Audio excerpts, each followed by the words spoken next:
Merci, ça fait toujours chaud au cœur 30 ans après d'être accueilli, applaudi et accueilli de cette manière-là. J'ai commencé le ski de boss, j'avais 13 ans.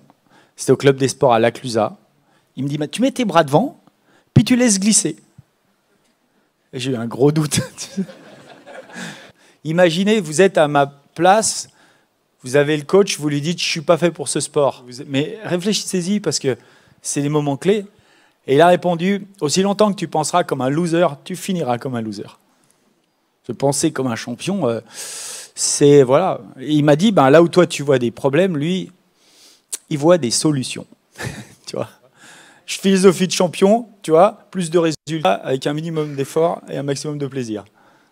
Tu vois, moi, j'aime pas trop parler le mental parce que ça aussi, c'est très abstrait. Mais tu vois, en termes d'état d'esprit, si face à l'obstacle, c'est-à-dire la bosse dans ce qui me concerne, mais l'obstacle, finalement, on pourrait parler de la compétition, on pourrait parler de l'adversaire, on pourrait parler, je sais pas, moi, de la loi, on pourrait parler...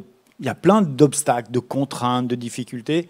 Si dans ce monde rempli d'obstacles, la vie étant un champ de boss, tu vois, si dans ce monde rempli d'obstacles, tu as une faculté à plutôt chercher la solution que l'excuse, hein, peut-être que tu vas mieux t'en sortir. C'est ça finalement le truc que j'en ai retiré. Et grâce à ça, en fait, à chaque fois que je me suis retrouvé face à une difficulté, un obstacle, un problème, une contrainte, je me suis toujours dit, tiens, mais finalement, elle est où la solution? C'est je serai à l'heure à l'entraînement. À partir de maintenant, je serai à l'heure à l'entraînement. Et 2, je serai à 200% à l'entraînement. Et j'attends de vous que vous mettiez les standards à la hauteur requis par l'ambition. Tu as plein de contraintes et il faut que tu prennes du plaisir là-dedans. C'est quand même une galère monstre, tu vois. Comment tu fais? Puis en même temps, c'est super douloureux parce que tu regardes ça puis tu te dis, pourquoi je vais me lever demain? Et ouais, tu sais, il y a le vide. Parce que je suis dans le confort du mec qui a réalisé son rêve. Ce qui est génial de réaliser un rêve.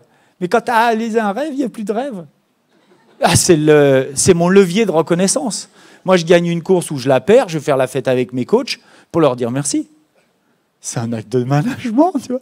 Bien trop souvent oublié d'ailleurs, je trouve.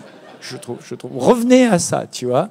Donc fédérer, vous voyez, parce que tu ne réussis pas tout seul, même dans un sport individuel, il te faut une équipe. Il faut des talents, il faut que les mecs il faut que les standards qu'ils te mettent, ils se les appliquent à eux. En s'appuyant sur ses forces, en innovant en permanence, tu vois, en cherchant à se refixer des objectifs et leur redonner du sens. Les gens disent, ah, c'est génial. Merci pour votre attention. Voilà. Je vous laisse à...